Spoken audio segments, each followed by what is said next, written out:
प्रेम बेटा, hand pump से जरा एक और पानी की बाल्टी भर कर लाना। लेकिन क्यों माँ, आपने तो अभी इस पेड़ को इतना सारा पानी दिया और अब और पानी दे रही हो। प्रेम बेटा, ये पानी इस छोटे वाले पेड़ के लिए नहीं बल्कि बड़े वाले पेड़ के लिए है। ये छोटा वाला पेड़ हमें कच्चे आम देता है, इसलिए आप इसे पानी दे देती हो, लेकिन ये बड़ा वाला आम का पेड़ तो हमें एक भी आम नहीं देता। इतने साल हो गए लेकिन इस पेड़ में आज तक एक भी आम नहीं होगा, तो आप इसे क्यों पानी दे रही हो। प्रेम, मुक्ति बेटा, जरूरी नहीं है कि जो पेड़ हमें फल दे हम सिर्फ उसी का ख्याल रखें, उसे ही पानी दे। हमारे लिए सारे पेड़ जरूरी होते हैं। इस आम के पेड़ ने भले ही मुझे आज तक एक भी आम नहीं दिया हो, लेकिन मैं फिर भी इससे बहुत प्यार करती हूँ, इसलिए मैं इस छोटे वाले आम के पेड़ के साथ रोज इसे भी पानी देती हूँ। इतना कहकर चांदनी उस बड़े आम के पेड़ में पानी देने लगती है और रोज की तरह अपने ठेले पर कच्चे आम रखकर उन्हें बाजार में बेचने के लिए निकल जाती है। अरे जरा 2 किलो कच्चे आम देना। मुझे भी 3 किलो कच्चे आम चाहिए। मेरे पास तो सिर्फ 4 किलो ही कच्चे आम हैं। एक काम करिए, 2 किलो आप और 2 किलो आप ले लीजिए। अरे जब मुझे 3 किलो कच्चे आम चाहिए तो मैं 2 किलो क्यों लूं? कैसी आम वाली हो हैं? क्या तुम्हारे पास ज्यादा आम भी नहीं है? आम की कमी होने की वजह से चांदनी उन कस्टमर्स को आम नहीं बेच पाती, जिसका उसे काफी दुख होता है। और ऐसे ही सुबह से शाम तक कड़ी धूप में फिर कर चांदनी बड़ी मुश्किलों से अपने कच्चे आम बेचती है और घर आ जाती। ये क्या बच्चों, तुम दोनों ऐसे घर के बाहर क्यों बैठे हो? शाम हो रही है, चलो अंदर आ जाओ। घर के अंदर बहुत गर्मी लग रही है, इसलिए हम बाहर आकर बैठ गए। हाँ माँ, घर के अंदर सच में बहुत गर्मी है।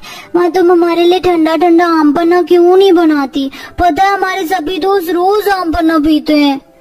प्रेम, मुक्ति, तुम तो जानते हो ना बेटा कि इस छोटे वाले आम के पेड़ में से हमें कितने ही कच्चे आम मिल जाते हैं। अगर मैं कच्चे आम का पन्ना बनाने लग गई तो कस्टमर को क्या बेचूंगी? चांदनी की बात सुन प्रेम और मुक्ति दोनों उदास हो जाते हैं और अब आते हैं। जिसके बाद चांदनी गर्मी में चूल्हे पर खाना बनाने लगती है कि तभी चांदनी का पति राजन भागता हुआ घर के अंदर आता है और घर के दरवाजे को बंद कर देता है। क्या हुआ जी, आप ऐसे भागते हुए क्यों आए हैं? और ये आपने घर का दरवाजा क्यों बंद कर दिया है? अरे जिनसे मैंने कर्जा लिया था उन लोगों ने मुझे बाहर मार्केट में देख लिया। बड़ी मुश्किलों से बचता बचाता उनसे घर पर आया हूँ। आखिरकार आपको लोगों से इतना कर्ज लेने की क्या जरूरत थी? मैंने कर्ज अपने शौक के लिए नहीं लिया था, बल्कि नया काम शुरू करने के लिए लिया था। और अगर मेरा काम नहीं चला तो इसमें मेरी क्या गलती है? समझ नहीं आ रहा कि डर के मारे मैं घर के बाहर भी नहीं निकलता कि कहीं किसी ने पकड़ लिया तो क्या जवाब दूंगा।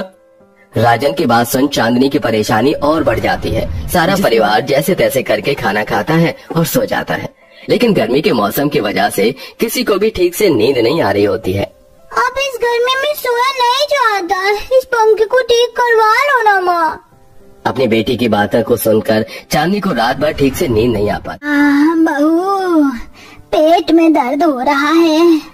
अरे मेरे भी पेट में दर्द हो रहा है। अब इस गांठ का दर्द और बर्दाश्त नहीं होता। हे भगवान जी, माँ जी पिताजी की तो दवाई भी खत्म हो गई, अब इनका दर्द कैसे कम होगा? बहुत हुआ, अब मैं बाबा की ऐसी हालत और नहीं देख सकता। हमारे आंगन में जो बड़ा वाला पेड़ है ना, मैं उसे काटने जा रहा हूँ। उसकी लकड़ी बेचकर जो पैसे मिलेंगे उससे मैं बाबा की दवाई ले आऊंगा। ये आप क्या कर रही हैं? आप उस पेड़ को नहीं काट सकते। आप जानते हैं ना वो पेड़ मेरे लिए मेरे बच्चे जैसा है। आज मैं उस पेड़ को काट कर ही रहूंगा। राजन कुल्हाड़ी उठाता है और उस पेड़ को काटने के, जिसे देख चांदनी रोते हुए राजन के पीछे आती है और पेड़ के सामने आकर घुटनों के बल बैठ जाती है। भगवान के लिए पेड़ को छोड़ दीजिए, मैं आपके सामने हाथ जोड़ती हूँ, आपको मेरी कसम। चांदनी की कसम देने की वजह से राजन पेड़ को नहीं काटता और कुल्हाड़ी फेंक कर वहाँ से चला जाता है। आज तो मैंने तुम्हें जैसे तैसे करके बचा लिया, लेकिन आगे क्या करूँ समझ नहीं आ रहा है। भगवान अब तुम ही मेरे पेड़ की रक्षा करना। चांदनी अपने आम के पेड़ से लिपट कर और ऐसे ही कुछ वक्त गुजर जाता है और एक दिन अचानक राजन ने जिन लोगों से कर्जा लिया था वो उसे पकड़ लेता है। आखिरकार तो लग ही गया हमारे हाथ। बहुत भाग रहा था ना, अब देखते हैं तो हमारे कैसे कर्ज नहीं चुकाता है। राजन के पास कर्ज चुकाने के लिए बिल्कुल भी इसलिए कर्जदार वाले उसे पुलिस के हवाले कर। लेकिन इस परिवार पर मुसीबत यही नहीं रुकती। मोहन संगीता के पेट में गांठ होती है, जिसके चलते धीरे धीरे उनकी गांठ अब इतनी ज्यादा डॉक्टर उन्हें ऑपरेशन की सलाह देता है। अगर जल्द से जल्द आपने इनका ऑपरेशन नहीं करवाया तो कल को इनकी मौत की जिम्मेदार आप होंगी। एक के बाद एक आ रही मुसीबत से चांदनी काफी ज्यादा परेशान थी। हमें इतनी गरीबी देकर क्या तूने हम पर कम जुल्म किए थे जो अब तू हमें ये दिन दिखा रहा है। पहले मेरे पति जेल चले गए और अब मेरी सास ससुर की हालत इतनी खराब है कि उनके ऑपरेशन की नौबत आ गई है।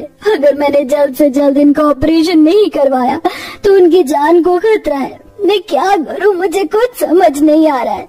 मेरे आम के पेड़ एक तुम ही हो जिससे मैं अपनी सारी बातें कहती हूँ। काश तुम जिंदा होते और मेरी परेशानी का मुझे हल बता सकते। चांदनी अपने आम के पेड़ से ढेर सारी बातें करती है और ऐसे ही रात हो जाती है। चांदनी अपने बच्चों के साथ सो ही रही होती है कि तभी अचानक उसे एक आवाज आती है जिससे चांदनी की आंखें खुल जाती है। ये आवाज कैसी है? ये आवाज तो बाहर आंगन से आ रही है। चांदनी उठती है और बाहर अपने आंगन में जाती है, जहाँ वो देखती है कि उसके बड़े वाले आम के पेड़ के नीचे कई सारे पक्के और कच्चे आम हैं। ये क्या? यहाँ इतने सारे आम कैसे आए? छोटे वाले पेड़ में से तो ये इतने आम नहीं आ सकते और इस बड़े वाले पेड़ में तो आज तक एक भी आम नहीं उगा है। तो ये आम यहाँ कहाँ से आया? ये आम मेरे ही है चांदनी। हे भगवान, ये क्या? ये इस आम के पेड़ के अचानक आँख मूंद कैसे निकल आए? चौको मत चांदनी, मैं एक जादुई आम का पेड़ हूँ। इतने सालों तक मैंने एक भी आम नहीं लिया, लेकिन फिर भी तुमने मेरी कितनी देखभाल की, मुझे रोज पानी दिया। एक दोस्त की तरह तुम मुझे अपने हर सुख दुख बताती रही और एक माँ की तरह तुमने मेरी रक्षा की। इसलिए आज मैं तुम्हारी मदद करना चाहता हूँ। ये सभी आम मेरे जादुई आम हैं। तुम इन कच्चे और पक्के आमों को बेचकर अपनी सारी परेशानियाँ दूर कर सकती हो। क्या तुम सच कह रहे हो? चांदनी इतना बोलती है कि तभी वहाँ उसके दोनों बच्चे भी आ जाते हैं। माँ, ये क्या है? इस पेड़ के तो आँखें और मुंह भी है। ये भूत है? नहीं बच्चों, मैं भूत नहीं हूँ, बल्कि तुम्हारा दोस्त हूँ। और देखो तुम्हारा दोस्त तुम्हारे लिए क्या लेकर आया है। इतना कहते ही उस जादुई आम के पेड़ में से सुनहरी रोशनी निकलती है और साथ ही साथ ढेर सारे आम, आइसक्रीम, जूस और चॉकलेट्स, जिसे देख वो दोनों बच्चे बहुत खुश हो जाते हैं।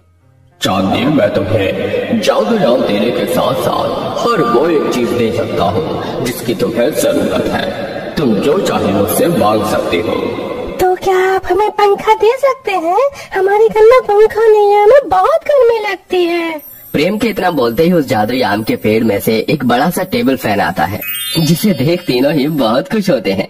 वो जादुई आम का पेड़ चांदनी को ढेर सारे कच्चे और पक्के आम दे, जिसे लेकर चांदनी अगले दिन आम रस, आम पन्ना, आम का अचार, आम पापड़ और मैंगो शेक बनाती है और उन्हें बेचने के लिए निकल जाती है। अरे वाह, ये मैंगो शेक तो काफी बढ़िया है और बाकी मैंगो शेक से काफी ज्यादा अलग भी है। सही कहा तुमने। और ये आम पन्ना कितना ज्यादा ठंडा है, इसे पीकर तो सारी गर्मी ही दूर हो गई। और साथ ही आम का अचार भी काफी खट्टा और स्वादिष्ट है। जादुई आम होने की वजह से जो भी कोई उन आम की बनी हुई चीज खाता तो उसका दीवाना हो जाता, जिसके चलते चांदनी सिर्फ एक हफ्ते के अंदर ही इतने पैसे जोड़ लेती है। वो सबसे पहले अपने सास ससुर का ऑपरेशन करवाती है, वहीं कर्जदारों के पैसे देकर अपने पति को जेल से निकलवा लेती है। जादुई आम के पेड़, तुम्हारा बहुत बहुत शुक्रिया। अगर तुम मुझे अपने जादुई आम ना देते तो मैं कभी भी ये सब नहीं कर पाती। तुम चिंता मत करो, मैं हमेशा तुम्हारे साथ हूँ। और हाँ, एक बात याद रखना, ये जादुई आम सिर्फ तुम्हारे मांगने पर ही तुम्हें मिल सकते हैं। बाकी समय देखने पर मैं बिल्कुल बिना आम का एक साधारण पेड़ लगूंगा, लेकिन मेरी असलियत सिर्फ तुम और तुम्हारा परिवार ही जानता है। चांदनी उस जादुई आम के पेड़ के बारे में किसी को नहीं बताती और उसके जादुई आम की वजह से चांदनी की माली हालत कुछ दिनों में काफी ज्यादा बेहतर हो जाती।